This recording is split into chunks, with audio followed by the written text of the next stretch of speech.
women there are in New York? Quite a lot. Ladies and gentlemen, keep it going for Sue Smith.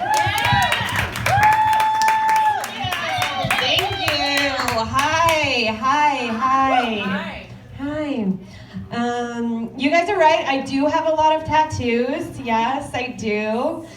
When you have so many tattoos, people are always asking you about them constantly. One question I get a lot is, how'd you get so many tattoos? It's easy. All you have to do is just spend your early 20s in a blackout. You wake up and it's like people just drew all over you. It's like, oh, I got a lightning bolt behind my ear to make me go faster? Okay. I got a pear dressed as Sherlock Holmes on my arm that I call Pearlock Holmes. Cool. You guys, think of a word you might not necessarily want on your body forever. Is it righteous? I have righteous tattooed on my arm. You guys are left. These are actual tattoos on my body that I have to live with.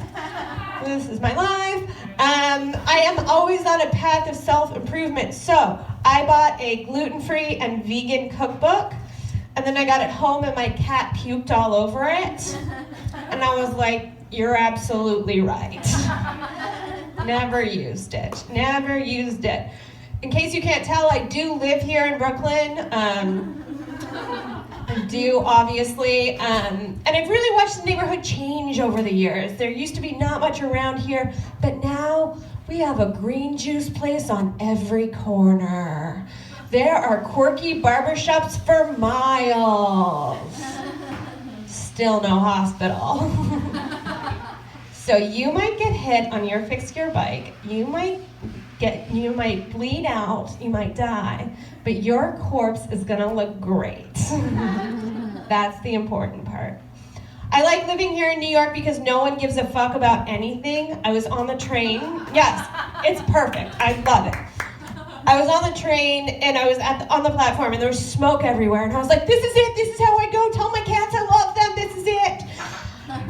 And I saw a cop and I went up to the cop and I was like, huh? And he was like, the pretzel cart's on fire again.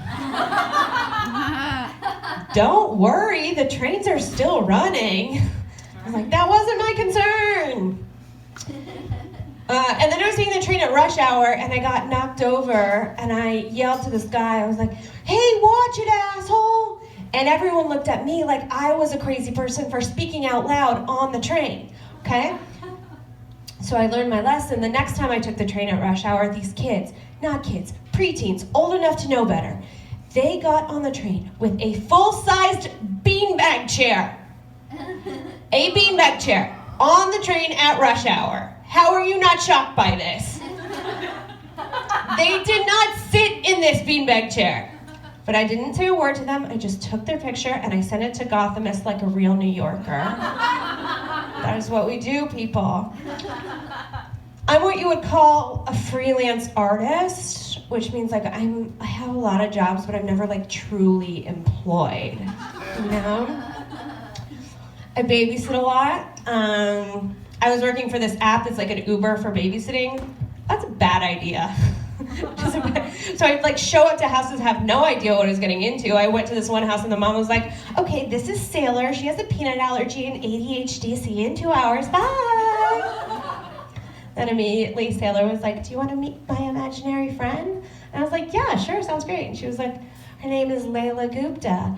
And I was like, that's very progressive of you. And she was like, she tries to murder me. I was like, hell no, no, I am not doing this anymore. So I got a job that's like way more meaningful, has a big impact on people's lives, is very important. Professionally writing Instagram captions for a living. That is a job you can have. If you studied English in college, that's the only job you can have, guys.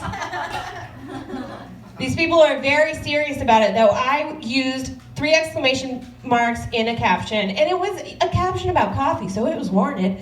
And the boss was like, 3 exclamation marks? I just don't think we can take this risk.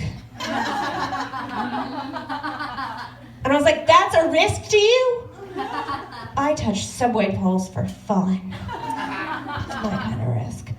It was a hard place to work though, because all day people were like, hey Sue, did you get my email? Hey Sue, can you write this Pinterest caption? Hey Sue, Google Analytics. And it was really, really hard because there was a Korean girl in the office named Hey Sue. So it was tough for me. It was tough. I am a feminist, like you should be. And if you're not, go fuck yourself. I don't know. I did just get married recently to a man. Woo! Thank you. Even though I'm a feminist, I'm sorry, okay? Listen, I know that marriage is a weapon of the patriarchy designed to make women oppressed. They just lose their identity, take on their husband's last name, and start popping out some kids. I get that. But sometimes you want to wear a pretty dress, you know? Put on a flower crown, drink artisanal cocktails out of mason jars. Values are boring. Listen, my wedding was twee as fuck, I know that, and I leaned right into it. Okay? He and I had been together for a while. We've been together for like 6 years before we got married, so marriage is exactly the same, except now we have a huge KitchenAid mixer. It's a little registry humor. I thought I was gonna, when we got engaged, I thought I was gonna be such a chill bride. I was like, I don't need anything special. I don't need any flowers. I don't need a cake. I'm a chill bride. And then a year later, I was like, what do you mean there are no cherry blossoms in September? What do you mean? Things change fast, people. They change fast. I believe in talking about women's issues and shedding light on things, really like destigmatizing the things that we go through. Tell me about your period. Do you use a tampon? Do you use a pad? Do you use a menstrual cup? I want to know. However, if you ask me my age, I will rip your dick off. That is a personal issue.